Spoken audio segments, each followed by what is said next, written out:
Coming to this game, we haven't lost a game. We wanted to maintain that and try to win the game here. Worst case scenario, draw. We want to qualify without losing the game. And we knew we are capable of. We have all the qualities. We have whatever it takes to beat anybody, any day, anytime. Benin was a bit more under pressure. But we didn't look at that, having qualified, and we'll come back here and lie down. No. Nigeria is a team that is respected. Almost won the AFCON last time. So we have to try to do what? Maintain that standard. I want to congratulate our coach, our team for qualifying for the next AFCON. That was our objective. How many months ago now? 4 or 5 months ago when we started this campaign. We heard about it just before the kickoff. Our idea was always to try and win this game. We don't want to put on a showing that is not worthy of Nigeria. So today, I also have to give credit to Benin. I think they had a good game plan. I felt we were a little bit unlucky the moment they scored because the person we were missing at the front post was off the pitch on the other side, big Osimhen, and that's why they scored the set piece. So credit to them. We know they're a good threat from that. And from then on, we just want to continue to play well and try to win the game. So I think, like the coach said today, 1-1 was a fair result. Yeah, I would still like us when we play against Benin, but yeah, today was a fair result. And like I said, we're very happy to qualify and to remain unbeaten in this campaign.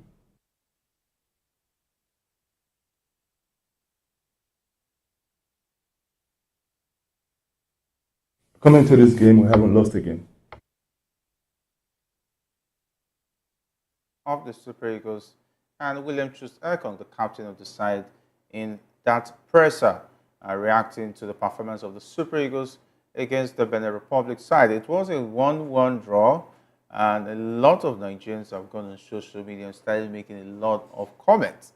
And on that note, I say welcome to Locker Room on Voice of the People TV.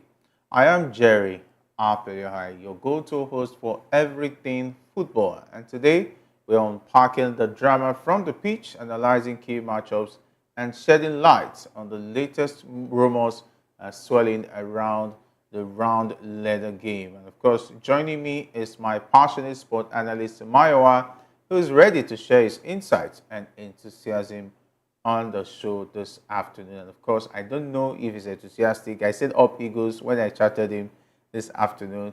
He said he's pessimistic. He's not really sure about that, but it is what it is. Well, we will have to deal with the situation, and definitely there have been a lot of reactions about the performance of the Super Eagles in that one, and some have said that they are not happy with the performance of the Super Eagles. And the question is, who are we to hold responsible?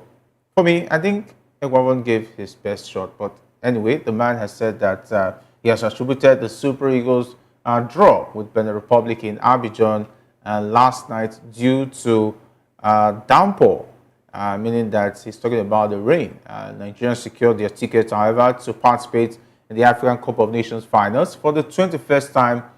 Even before the draw, the Super Eagles already knew that they have qualified before the game against Benin Republic, which ended 1-1. That still puts the cheaters, talking about the Benin Republic side's prospects for qualification on the wire.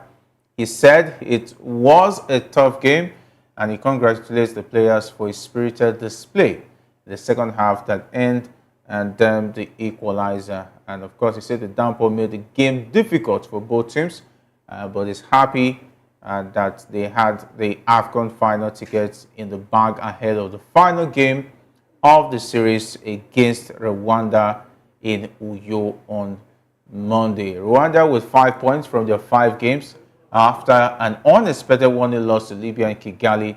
Also, on Thursday, must beat the Super Eagles in Uyo and hope that Libya overwhelms Benin Republic in Tripoli.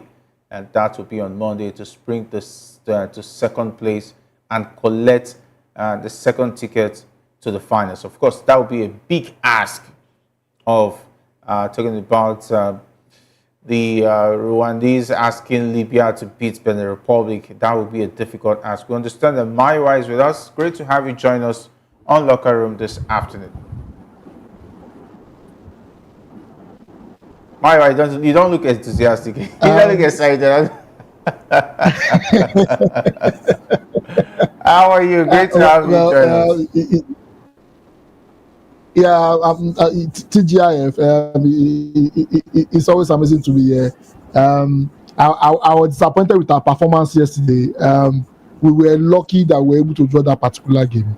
If the Beninois are taking their chances, I think they would have probably won that particular game. And it's good that the Eguavoen recognizes his mistake, and he had to change tactics. He's blaming the result on Downpour. I don't think that's right. We said it yesterday that Osho shouldn't have started that particular game. You could see the disarray that was happening in the defense, and we were just so lucky that the Beninois did not take advantage, or they were unable to capitalize on that further after that goal to be able to beat us. We've said it over and over again. I think we need to find a suitable replacement for Osimhen Ajayi. The formation he used yesterday started with was not working. But in any case, we're going to discuss that much more further. It's always good to be here. TGIF, thank you for having me. All right. Talking about the overall performance of the team yesterday, what's your assessment? Talking about the build-up, a lot of people complain about the technicality of Eguavoen. They were questioning how capable he was to battle Genotro. But mind you, a lot of people are forgetting that Genotro has coached the Super Eagles before. So whatever the Super Eagles was going to bring to the table, he would have had at least I would have idea of what to expect. And it was going to make life difficult for the Super Eagles whether they liked it or not. And Nigerians already forgot that aspect. And of course, he will not also forget that this was a Benin Republic he beat 3-0. And Genotro, minding the fact that he knew what he went through in that loss, would not want a replica of what happened the other time. And if you could see, there was a choke-up of the defense lineup of the Benin Republic side. I'm not saying that he would have done it a better way, but I think Eguavoen gave it his best shot. And I must give kudos to Genotro. He did his homework very well. And that is why they could come out with a result in that game. The bottom line is this: I don't think the people saying the people questioning Eguavoen's tactical ability, I think that's not fair. I think we cannot do that. Yes, they had a very terrible first half yesterday.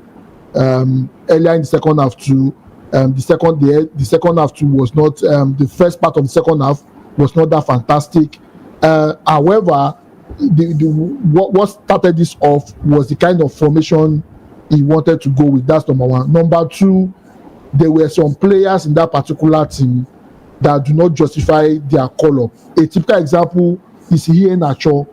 What was Iheanacho doing in that game? Iheanacho was practically useless in the attack yesterday. He couldn't really cross the wall.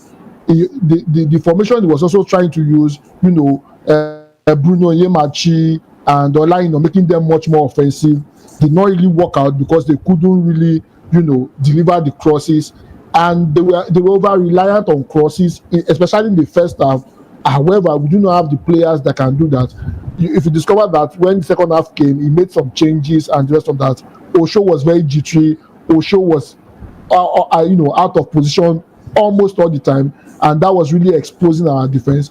The kind of formation he was using, the 3-4-3, did not work because it left a whole lot of space for the Beninois to work with. And people that are blaming Eguavoen for his, doubting his technical ability, I guess those people not watch that particular game. If you watch what he did in the second half, he raised his errors, made some changes, and were able to get a foothold in that particular match.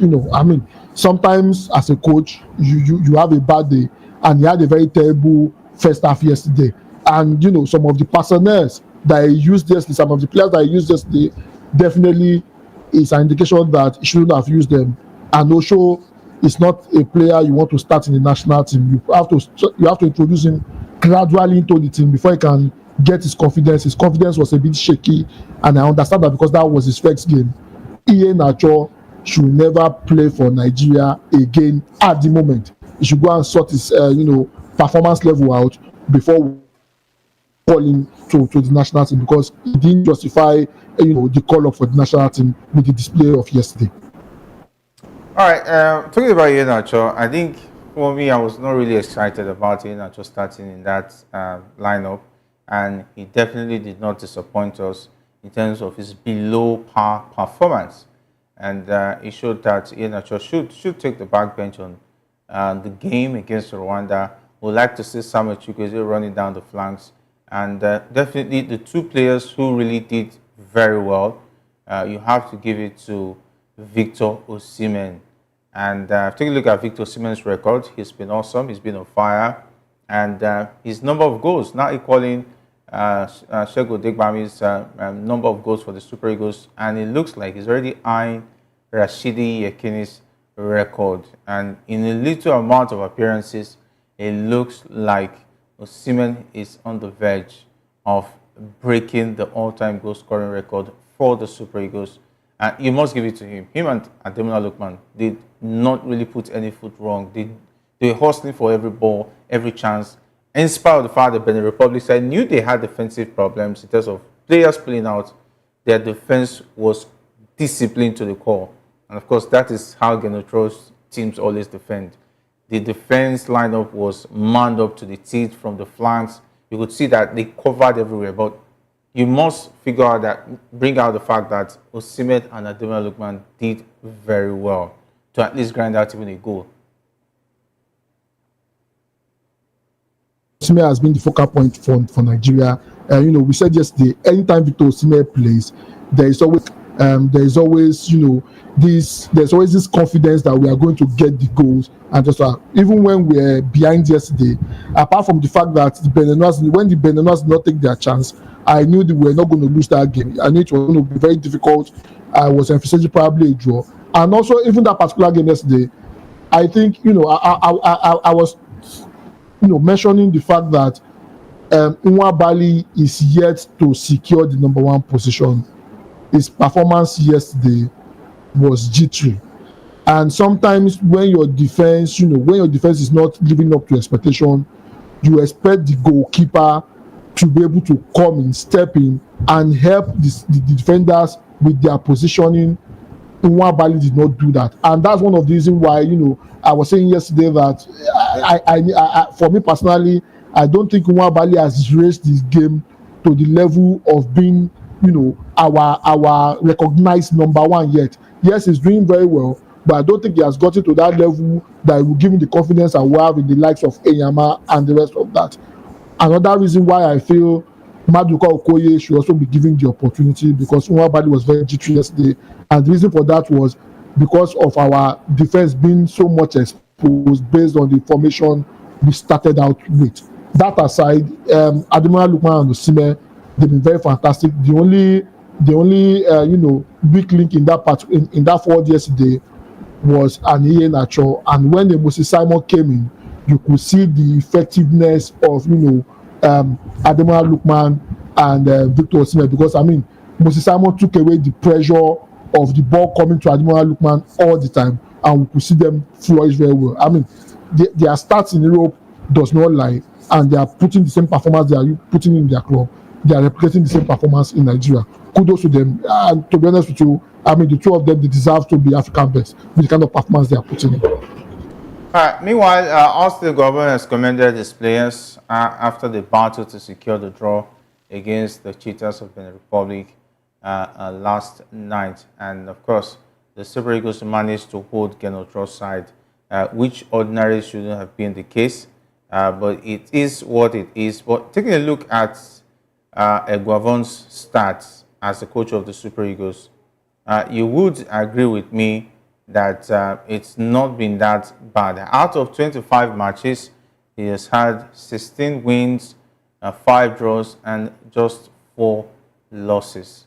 And those losses, he has not really had any loss since his return to coach the Super Eagles on interim basis at the moment. So, judging from his percentage of performance so far, we can rightly say that he's done pretty well. And 11 points in the bag, and so far so good. We can say Eguavoen is on the right track. But for me, I think They will need to invest in Eguavoen as far as his technical know-how is concerned. Let's not forget, before he came back on interim capacity of the Super Eagles, he was not been coaching, and he needs to involve with latest techniques. He needs to improve on his technical abilities and maybe hire services of some other maybe foreign technical expert, like some more local coaches to at some point in time, and see if he can improve on his know-how of what he already has.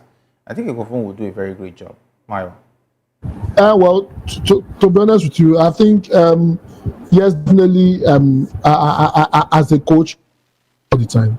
However, I don't want to downgrade his technical abilities because I mean, he will not be the head of the technical committee of the Super Eagles of the NFF if he doesn't have the technical capability. Yes, you know, he might have been rusty in terms of coaching and the rest of that. However, I don't think, you know, that would have affected him so much. Yes, I support the fact that as a coach, you know, football has evolved. The last time he was in the dugout was about 5 years ago. That was 2019, and after 5 years, I mean, the last 5 years, football has evolved, and definitely there will be a need for him to go for refresher courses and just all that, just to be able to keep up.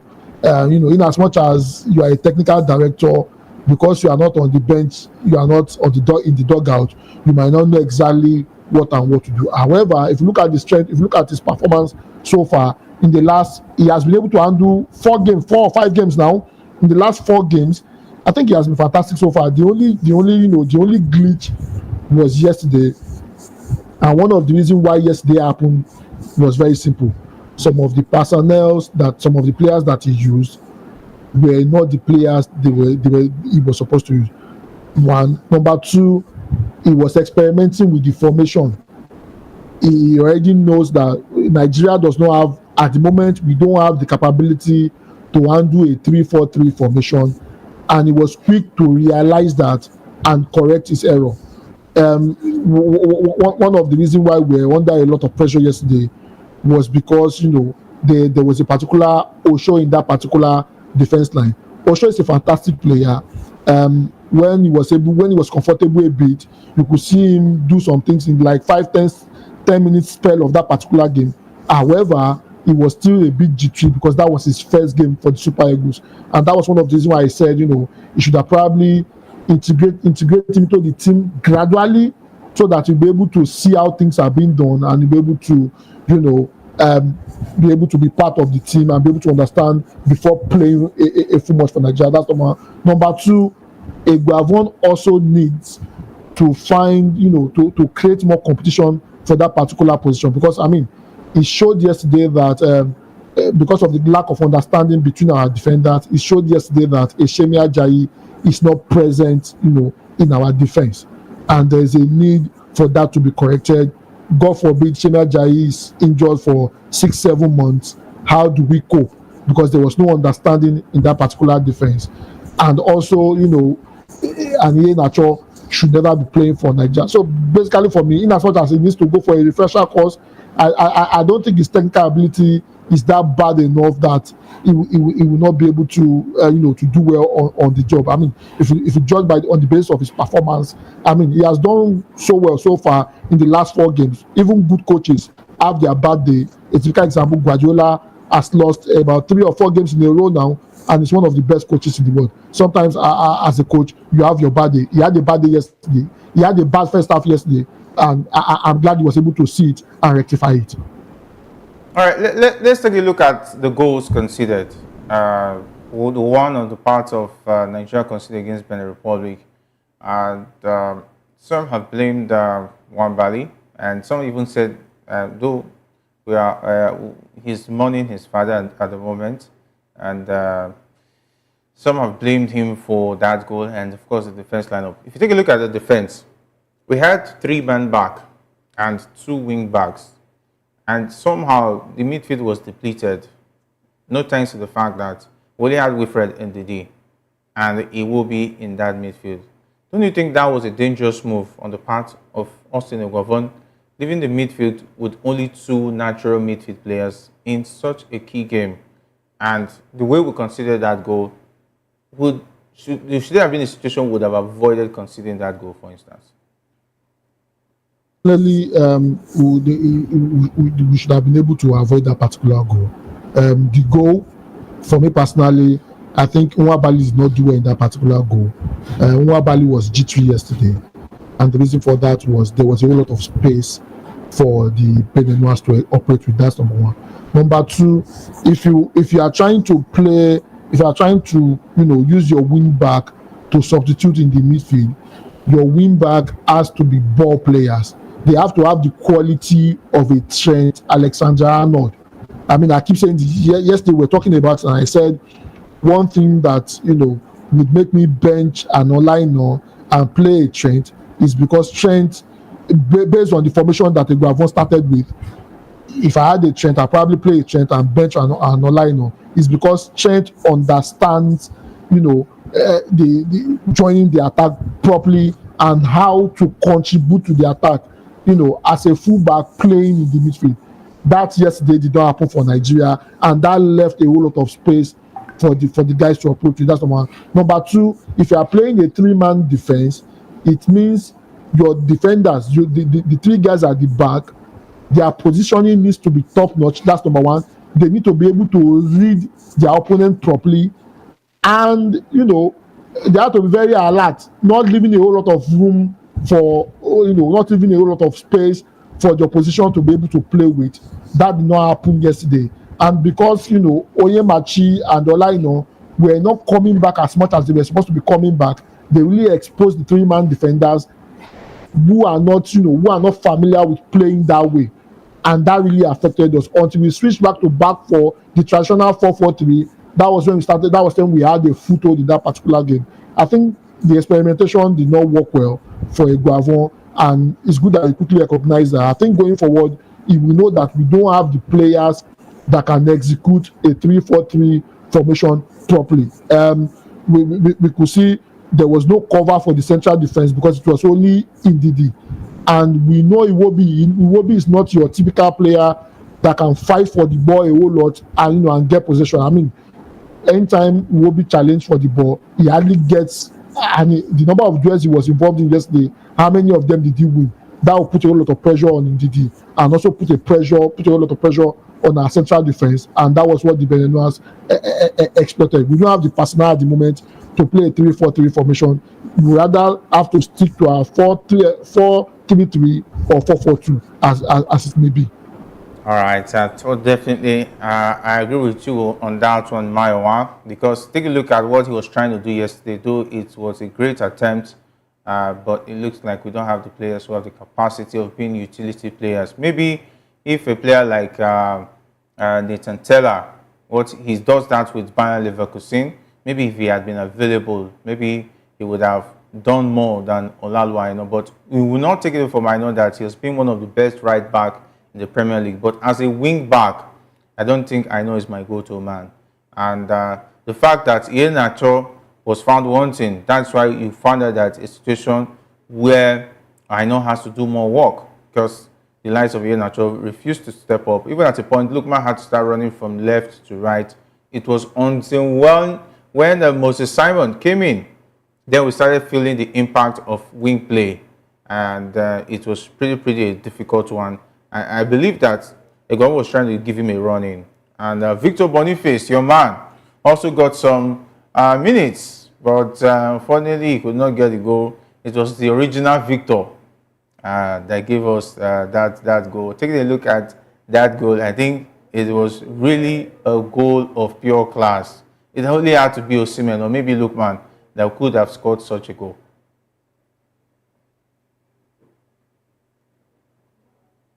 Glorious chance, and he was unable to execute it. And I was so pained. I was looking forward to him scoring, and he redeemed himself in the second half, getting an opportunity again and bearing the chance. Now, going back to Olaino that you were mentioning, I mean, see, one of the beauty of a 3-4-3 formation is this: the wing backs that are joining the attack in front, they need to be able to keep possession very well. That's number one. And also when they get to the front, they are creating more room for the attackers in the front.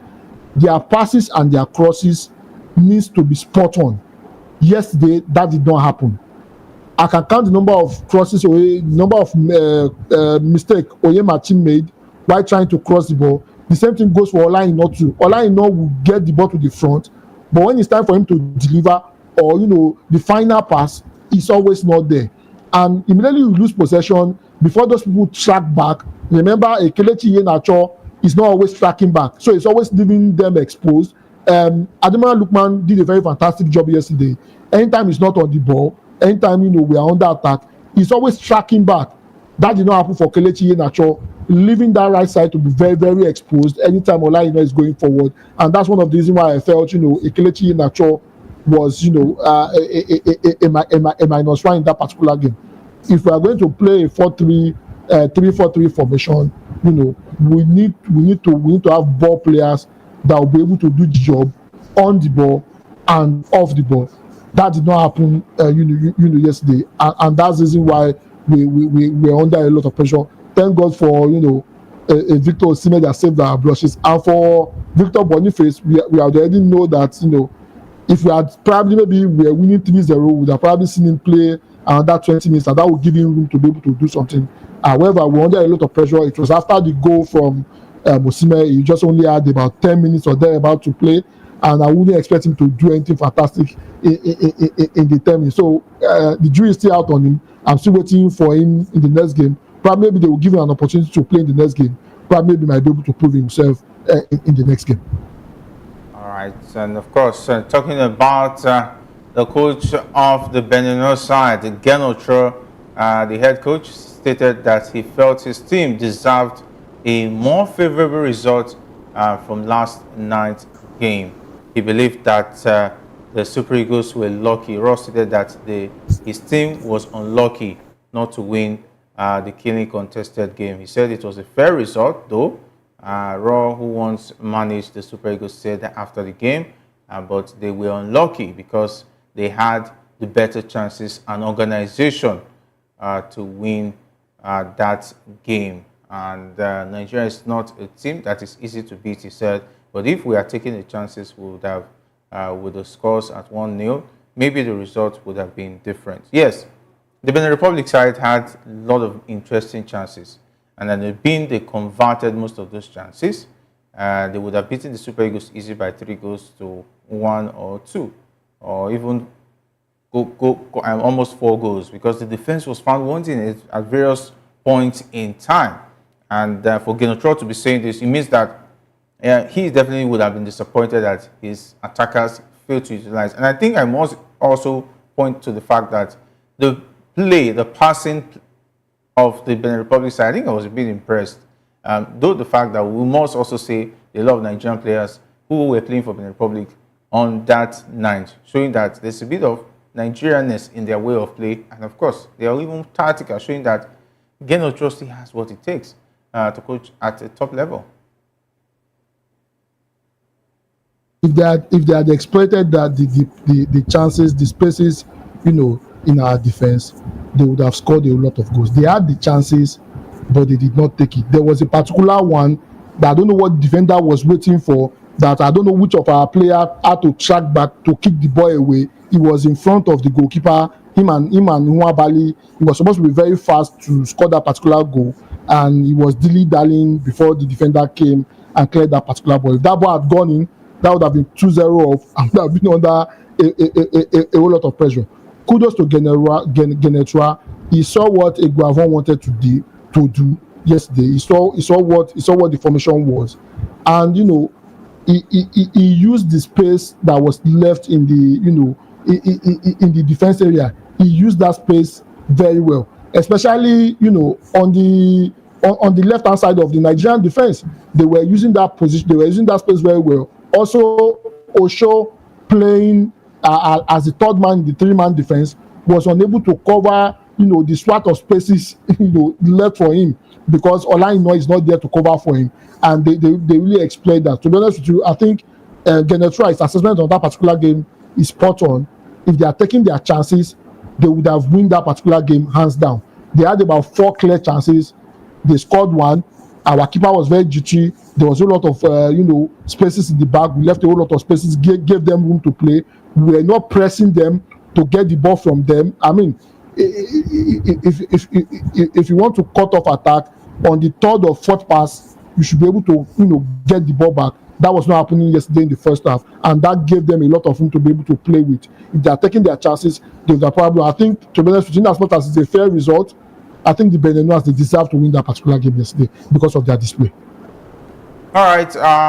We already have visuals of the Super Eagles. They're already in Uyo as we speak. All right. They've already retired to their hotel, and of course, all preparing and looking good. If our producers will give us that visual, you can see the players there all looking a bit relaxed in Uyo and looking ready for the game against Rwanda. We understand that Rwanda should also be in town in a moment ahead of that game this weekend, this Monday, if I'm correct in that one. So it's going to be, anyway, the players are bringing with confidence, and they're the latest African Cup of Nations qualifiers for the Morocco 2025 Nations Cup.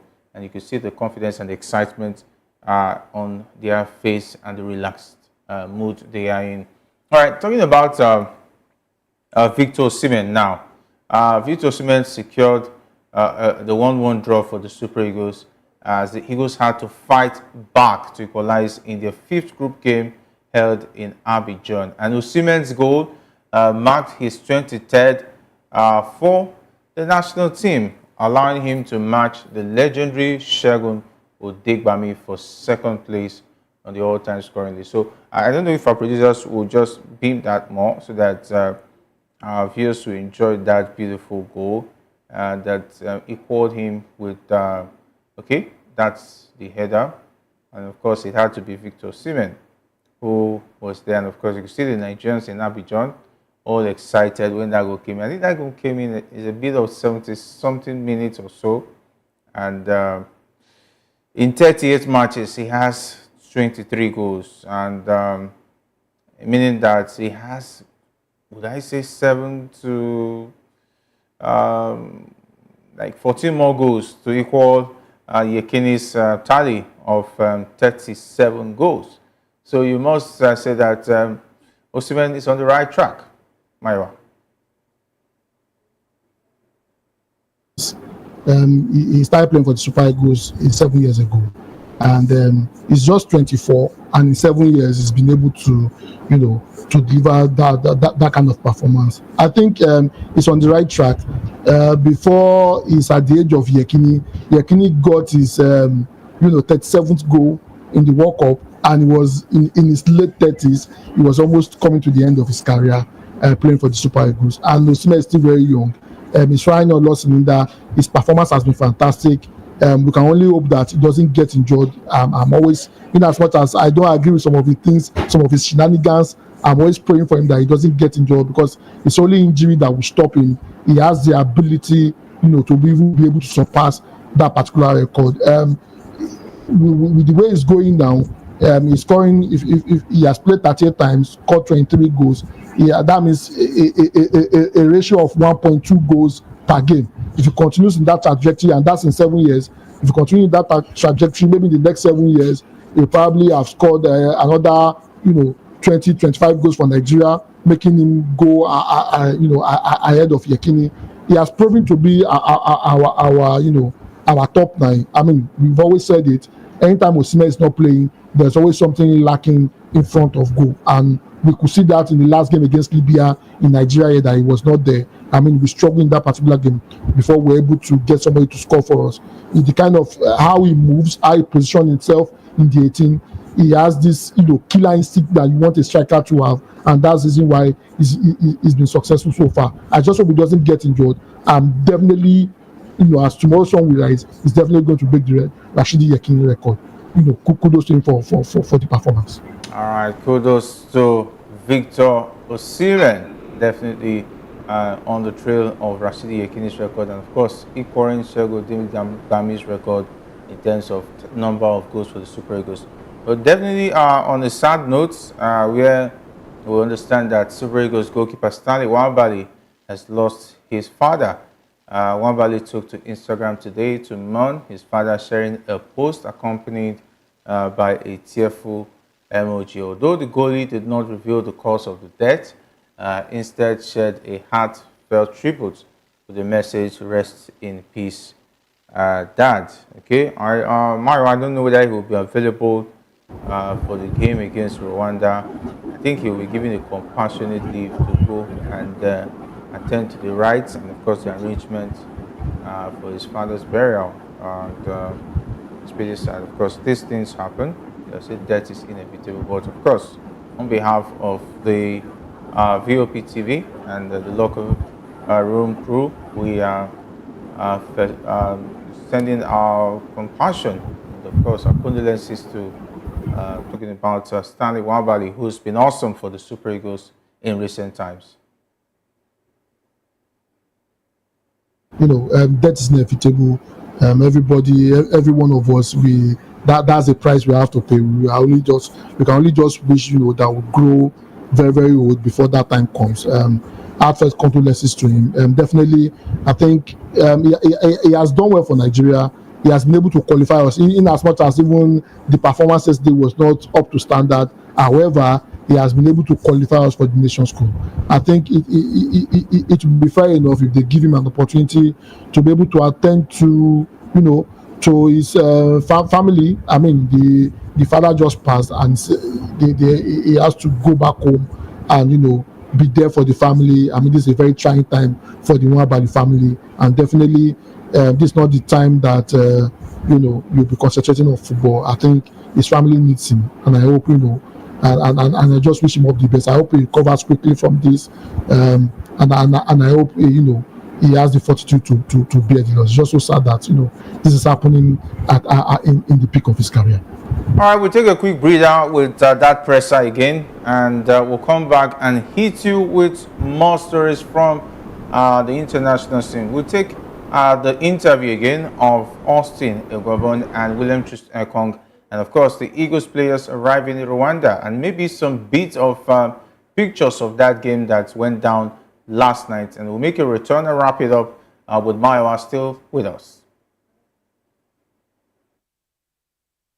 Coming to this game, we haven't lost a game.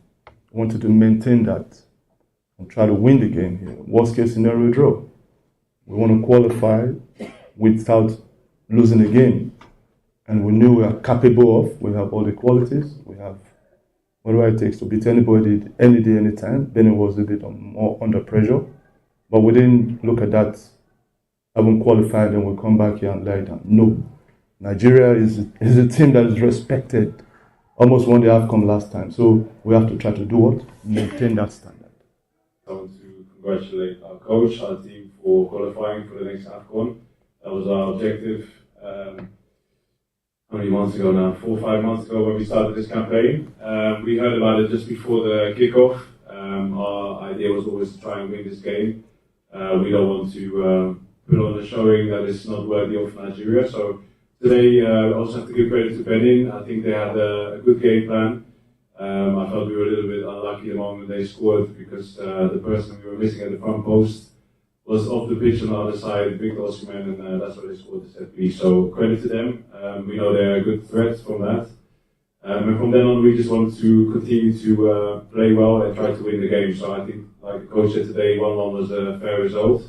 Yeah, I would still like us when we play against Benin, but yeah, today was a fair result.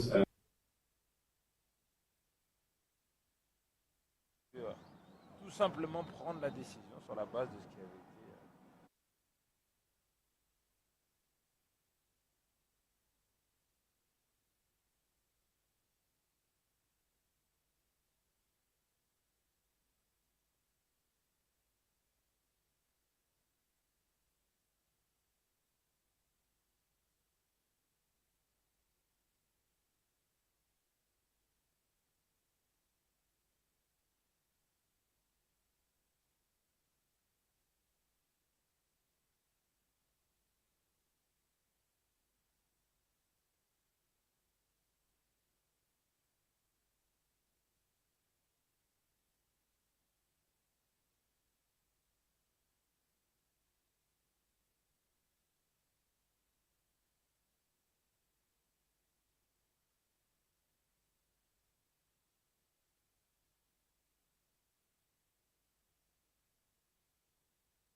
right, of course, that's the beautiful side of that game between Benin Republic and the Super Eagles of Nigeria. That game ended 1-1, and we can tell you for free that the Super Eagles have qualified for the African Cup of Nations.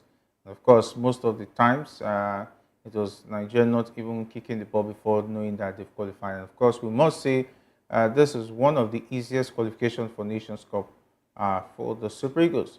All right, let's go over to Europe, where the Nations League took center stage as England backup players secured a 3-0 victory against Greece, overcoming the controversy following Hurricanes' criticism of absent squad members. Kane was unexpectedly benched by interim manager Lee Kali after expressing concerns about player withdrawals, and which he believed undermined international duty. Key players such as Cole Palmer and Trent Alexander-Arnold withdrew to avoid injuries during a busy season, while some interpreted Kane's benching as a response to his comments, and it likely served as a rest period amid his demanding schedule with Bayern Munich. Okay, Maiwa, I don't know what's happening with England, though talking about the new coach is yet to start, but Lekali, I don't know, maybe they felt since he was not going to be in charge in the long term, there's no need for them to work themselves out. The other coach who's coming in understands their quality, so somehow it looks like total disrespect for Kali, if you ask me. But the new boys eventually stepping up, and I, for one, was impressed to see Curtis Jones getting a goal in that game against Greece. That was familiar face that was playing was Kyle Walker in the defense. Rico Lewis even had the chance in the left back. The thing is this, and in as much as I feel, there's a touch of disrespect in what some of the players did. I think they are right to withdraw, because the thing is this, the league in Europe, they are playing more games this season because of the new format of the Champions League, of the league in Europe, and the rest of that. And that is adding about 3-4 more games to their busy schedule. Remember how jam-packed the schedule is in England, and you expect the same players to finish playing the Nations League by next weekend. They are lining up for their various clubs and the rest of that, and most of them are prone to injury. I think it's a good one that some of them are speaking up. However, I expect that if they extend an invitation to you, you are supposed to honor it, because it's always a privilege. Because it's not by right. You are not the only player playing in that particular country. It's a privilege for you to be called up to represent your country, and that's enough reason for you to show up and be counted. However, the young boys that played yesterday, they gave a good account of themselves. And if I were to be legally, until Tuchel take over, these young boys will continue to play for me, because they delivered against Greece. I will still have confidence in them to deliver again the next time, because the senior guys are saying they don't want to play. They are worried about getting injured. Then let the younger boys flourish, and let's see if maybe this will be an avenue for the younger guys to be able to lay a claim to a shirt in the English national team. Good one to the younger guys, and they really showed up, and I was impressed with their performance yesterday. Yeah, very impressed with their performance yesterday, and of course, you must give it to them. Talking about, regardless of missing key players, they were able to step up. And let's talk about the criticism of Harry Kane on some of the players who were dropping out. Could that be the reason why the Cali also left him out to also rest? And him being critical of the other teammates as a captain, does that send a message of his disagreement going to bring future problems in the England national team ahead of Pulisic taking over? I beg your pardon, Thomas Tuchel taking over. As the captain, he needs to speak up.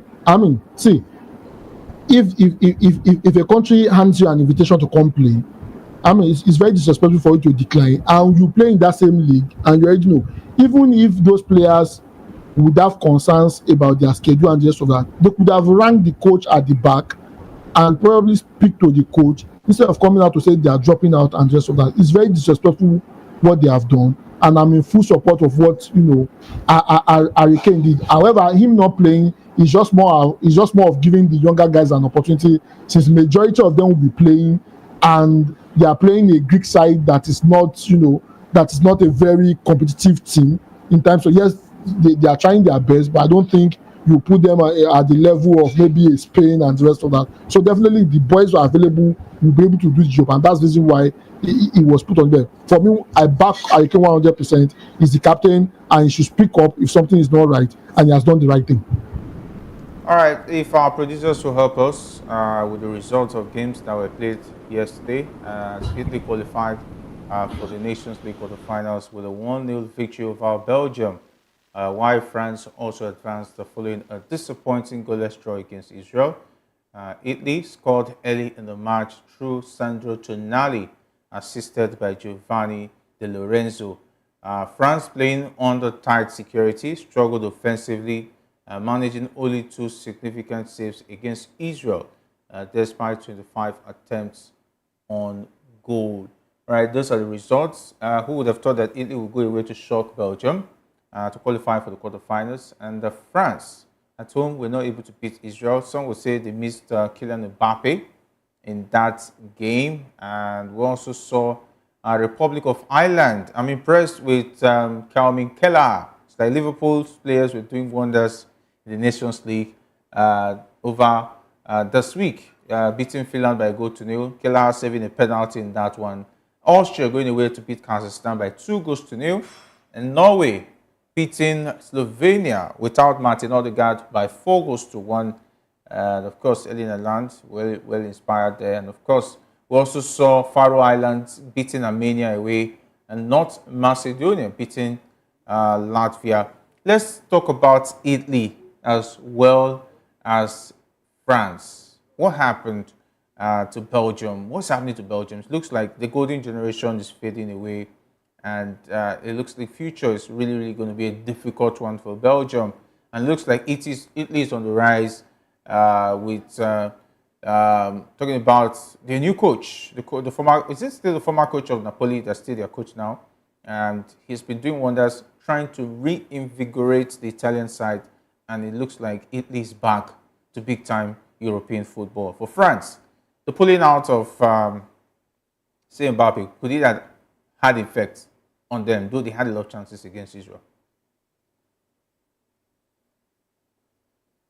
I think the French national team, they have been in the decline. You saw their performance in the Euros. Mbappe being dropped was justified. I mean, Deschamps came out to say he was dropping him, and it was justified. I mean, he has not proven himself to be able to be part of that particular team. Their performance against Israel did not come as a shock to me.